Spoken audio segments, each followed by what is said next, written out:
Sir বলতে লজ্জা লাগছে ওনাদের আসলে। আফজাল স্যারের বিরুদ্ধে অ্যালিগেশন আছে যে উনি সেক্সুয়াল হ্যারাসমেন্ট করে, তারা কোনোদিন রেপ করে ফেলবে আর আমরা তখন যায় ধরবো, কারণ এটা তো সলিউশন হইতে পারে না। মানে ওনারা যদি ক্লাসে আসে আমরা যদি লোহা পড়েও যাই আমরা সেফ না। বলেন স্যার, শিক্ষার্থীদেরকে কখনো স্টুডেন্ট হিসেবে দেখেন নাই। যেইভাবে হেনস্থা করা হয়েছে এটা দেখে আমরা কখনো ঘরে বসে থাকতে পারবো না। কথা বললেই জরিমানা।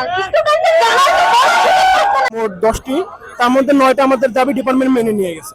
বাট একটা দাবি যেটা ছিল টিচারদের এগেনস্টে, যে টিচারদের পদত্যাগ করতে হবে, তার মধ্যে একজন ছিল আফজাল স্যার আমাদের আর নওরিন ম্যাম। আফজাল স্যারের বিরুদ্ধে অ্যালিগেশন আছে যে উনি সেক্সুয়াল হ্যারাসমেন্ট করে, এন্ড এর আগেও 2009 সালে তার এগেনস্ট আন্দোলন হয়, কিন্তু তার পাওয়ার খাটিয়ে সে এখানে থেকে যায়। আর নওরিন ম্যাম সে তার পাওয়ার অপব্যবহার করে।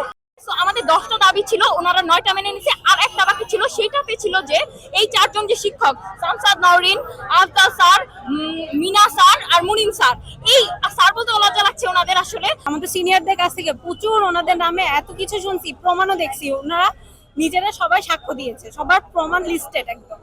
তো এখন আমাদের কাছে সেফ ফিল হয় না যে আমরা ওনাদের ক্লাস আবার করব। তার জন্য আমরা চাচ্ছি যে ওনাদেরকে পদত্যাগ করানো হোক, এবং আমরা ইভেন মানে ওনারা যদি ক্লাসে আসে আমরা যদি লোহা পড়েও যাই আমরা সেফ না। এই 4 জনের আমরা চাই ওনারা পদত্যাগ করুক, এই ডিপার্টমেন্ট থেকে ওনাদের অপসারণ চাই, কারণ একজনের বিরুদ্ধে হচ্ছে সে তারা তো আওয়ামীপন্থী এক, আর টিচাররা যে মেল টিচাররা তারা তো যৌন নিপীড়নে, তাদের বিরুদ্ধে একটা আছে যে তারা যৌন নিপীড়ন করেছেন আমাদের কিছু সিনিয়রদের। তো আমরা চাই তাদের অপসারণ হোক, কারণ আমরা এটা এফোর্ড করতে পারবো না যে খুব ইন্টেন্স কিছু হোক তারপরে আমরা যে মামলা করবো। তারা হচ্ছে স্বৈরাচারের দালাল, তারা ফ্যাসিস্ট, তারা আমরা যে হচ্ছে বর্তমানে স্বৈরাচারের যে পতন ঘটিয়েছি তারা তার দালাল ছিল, এবং তারা লবিং এর মাধ্যমে সকলে চাকরি পেয়েছে। এই যে আফজাল, তিনি এর আগেও একবার হচ্ছে সাময়িকভাবে বরখাস্ত হয়েছিল, কিন্তু তাকে আবার ডিপার্টমেন্টে ফিরিয়ে আনা হয়েছে, কারণ তার ক্ষমতার সোর্স আছে। আমাদের স্টুডেন্টদের তারা ন্যূনতম পরিমাণ হচ্ছে স্টুডেন্ট হিসেবে ভাবে না।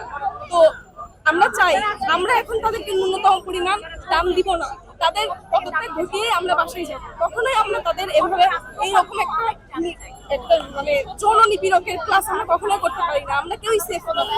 আর বর্তমানে ভিসি এবং প্রক্টর, ডিন কেউই মানে ভিসি প্রক্টর নেই, তারা পদত্যাগ করেছেন সকলেই। আর ডিন স্যার আছেন, কিন্তু এখন পর্যন্ত তাদের সাথে কথা বলা হয়নি। মোকদ্দমা করবো কেন?